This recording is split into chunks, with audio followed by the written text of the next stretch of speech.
Hello guys! Welcome po ulit dito sa ating kusina. Ngayon naman ay gagawa tayo ng mango tapioca pearl. Dahil panahon ng mangga ngayon guys, gagawa tayo ng masarap na dessert. Bali, naglagay ako ng 4 cups dito guys. Yung cups lang talaga yung gamit ko Ayan. Tapos, ayan, ilalagay na natin yung isang sachet. Ini-brand naman ng ating gulaman powder pwede. Pwede rin po yung may parang yung bar na pwede rin.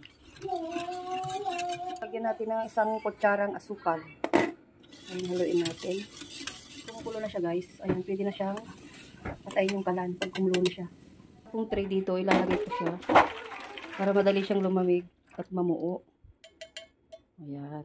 Ayan, nagsalang ulit ako ng tubig, tapos lulutuin naman natin tong sago na maliliit. Kulo na siya guys, ilagay ko na tong sago. Tapos haluin natin. Ayan. Gumagalaw yung ating. Kailan halu-haluin natin para hindi gaanong manikit. Meron akong 2 mangga rito. Ayan. Hiwain na natin guys. Panahon ng mangga ngayon, kaya marami tayong desserts na magagawa ngayon. Kung hindi mo pa ito nasusubukan, subukan mo na at masarap ito at magugustuhan ng mga chikiting nyo. Ayan, hiniwa-hiwa ko lang siya ng maliliit. Nais ko lang pong i-shout out yung mga bago nating followers, saka yung mga viewers natin. Marami pong salamat sa inyo.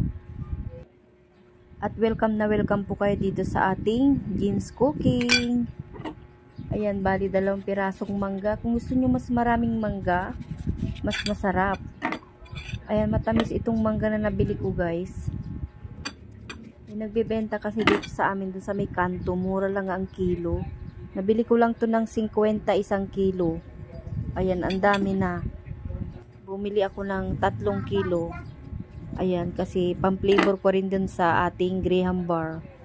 Ayan, kasi hanggang ngayon, medyo marami-rami pa rin ang bumibili. Ayan, kumukuha pa rin yung mga reseller natin dahil mainit pa rin ang panahon. Ngayon naman, ito na yung ating nilutong gelatin. I-slice ko na rin siya na square na maliliit. Ayan, nahiwa-hiwa na natin. Tapos ayan, hinalo-halo ko siya para maghiwa-hiwalay. Tapos po magre-ready tayo dito ng gatas. Bali 2 evaporated milk ang ating gamit. Tsaka isang cream densada. Pero kung gusto niyo ng matamis na matamis, dagdagan niyo yung inyong cream densada. Sa akin, isa lang po yung nilagay ko. Gusto ko yung katamtaman lang yung tamis. Tapos yung ating maliliit na sago, ilagay na natin.